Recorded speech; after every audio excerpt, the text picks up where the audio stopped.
Olá! Hoje nós vamos falar sobre a importância da Bíblia no lar. Na aula anterior, nós vimos a importância de cultos nos lares. Na correria de São Paulo, poucas famílias cristãs o fazem.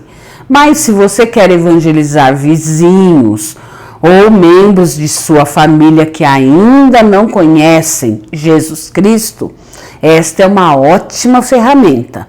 Hoje continuaremos valorizando a Bíblia presente e aberta em nossa casa.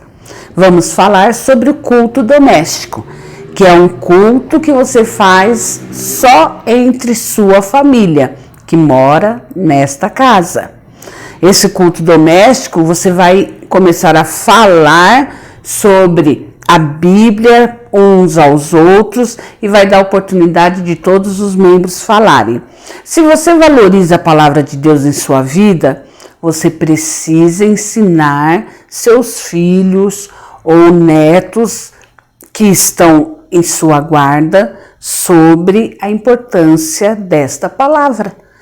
É uma forma super eficiente de encaminhá-los no caminho do Senhor. Desde o princípio, Deus mandou ensinar a sua palavra. Nós vamos ler Deuteronômio 11, 19. Diz assim: ensinem-nas a seus filhos, conversando a respeito delas, quando estiverem sentados em casa, quando estiverem andando pelo caminho, quando se deitarem e quando se levantarem.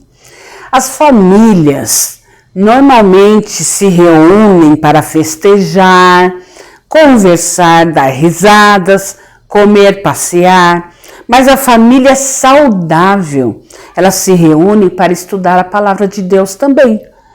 E é essa prática que vai fazer toda a diferença na vida dos filhos. Alguns transferem para a igreja toda a educação cristã e acham que é o suficiente.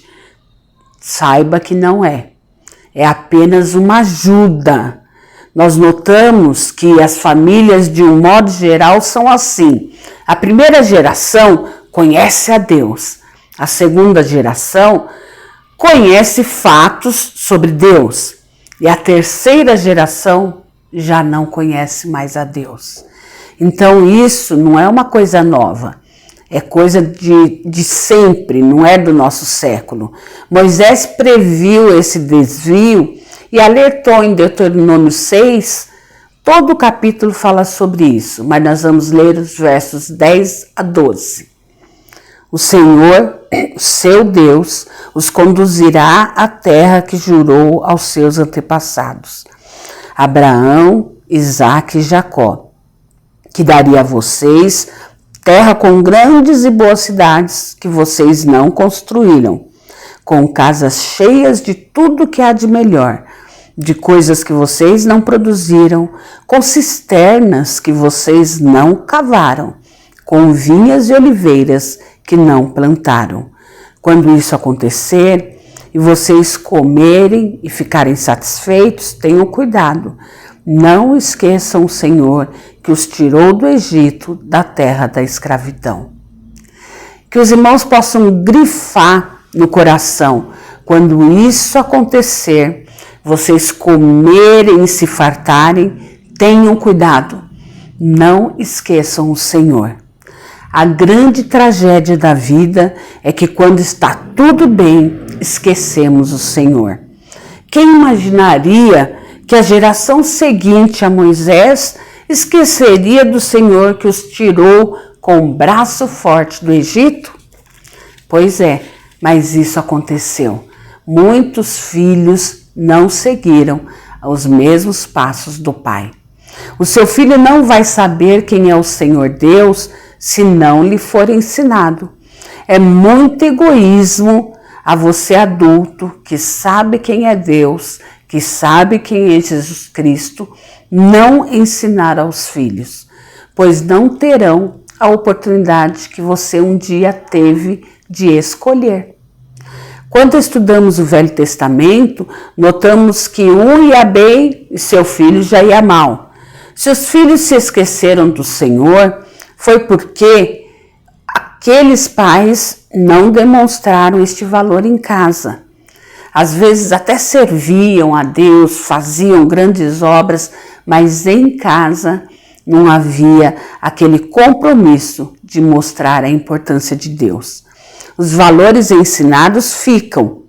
Eu conheço uma pessoa que criou seus filhos sozinha e eles se tornaram homens de respeito. Sem Bíblia, a pessoa pode ser uma boa cidadã, se tornar uma boa cidadã, dependendo dos valores que forem ensinados. Mas o remédio para a incredulidade é sempre a Bíblia. Vamos ler Deuteronômio 6, de 4 a 9? Ouça, ó Israel, o Senhor, o nosso Deus, é o único Senhor. Ame o Senhor, o seu Deus, de todo o seu coração, de toda a sua alma e de todas as suas forças.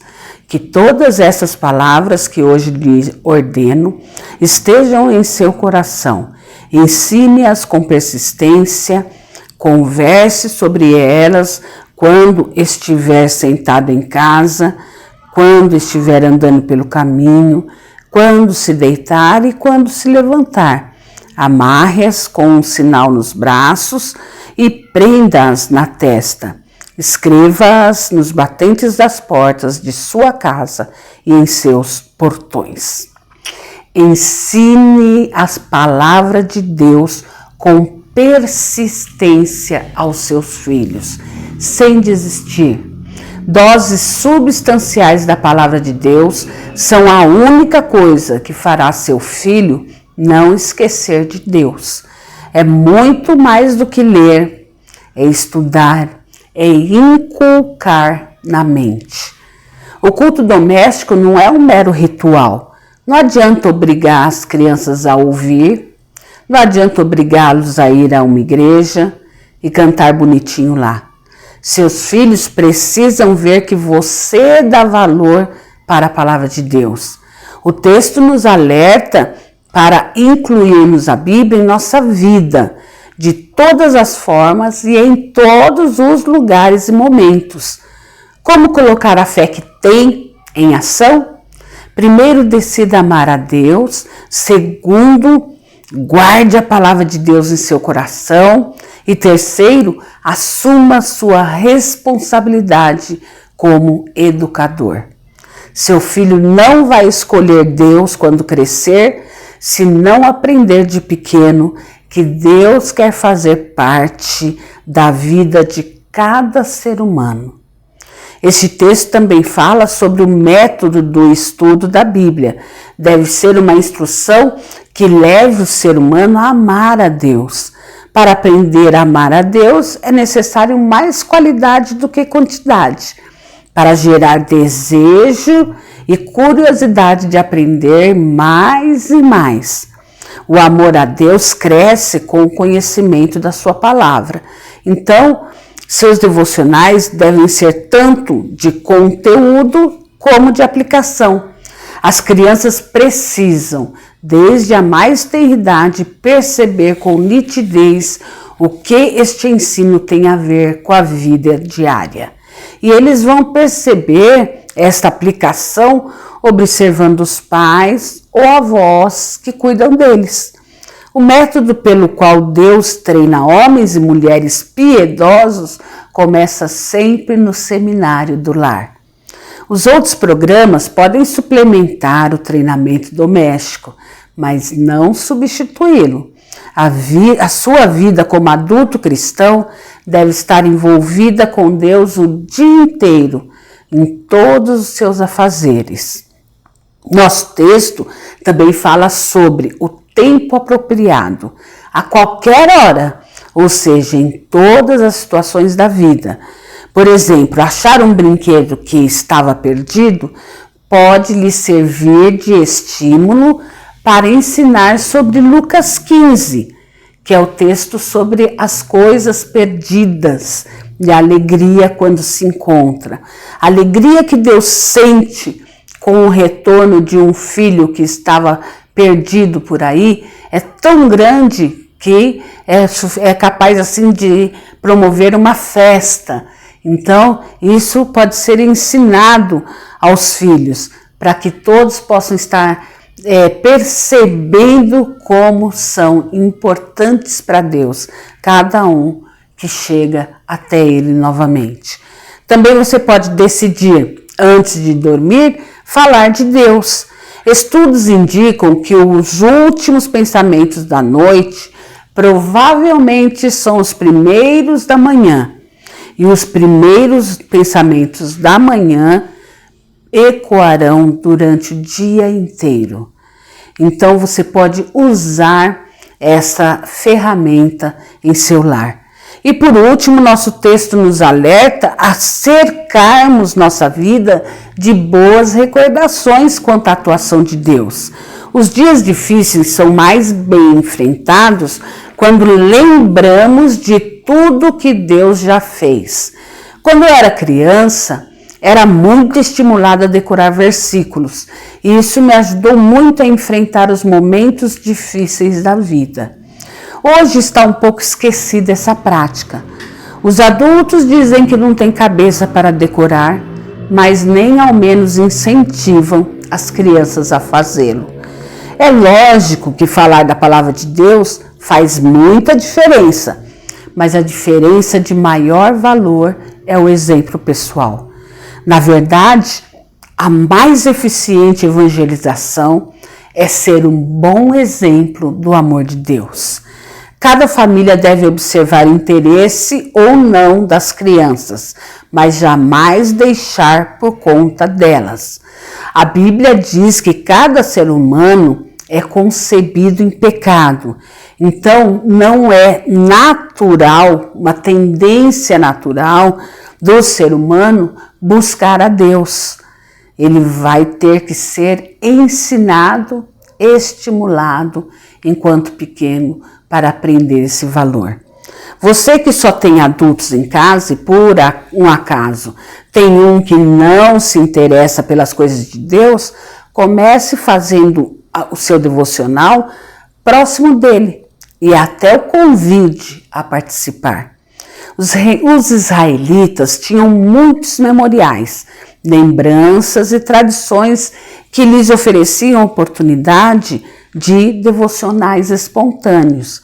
A orientação de Deus era para que não fossem momentos limitados nem monótonos, mas para que ocorressem criativamente quando as pessoas se sentavam em suas casas, andavam pelo caminho, se deitavam e se levantavam.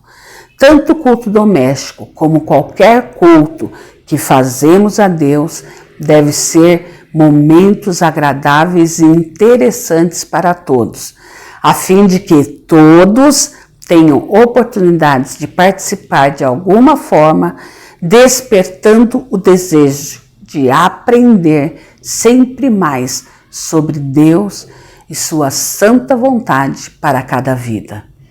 O desejo de meu coração é que estas aulas sobre culto tenham lhe ajudado a cultuar a Deus da forma que Ele merece, que possamos despertar a consciência pela santidade de Deus, alimentar a mente com a verdade de Deus, purificar a imaginação pela beleza de Deus e dedicar sua vontade ao propósito de Deus. Para concluir, vamos ler Romanos 12:1. Portanto, irmãos, rogo-lhes pelas misericórdias de Deus que se ofereçam em sacrifício vivo, santo e agradável a Deus. Este é o culto racional de vocês. Culto é uma oferta que fazemos de nosso ser a Deus. Que o nosso culto seja vivo, seja santo e seja agradável a Deus. Esta é a verdadeira adoração e que Ele espera dos seus adoradores. Amém?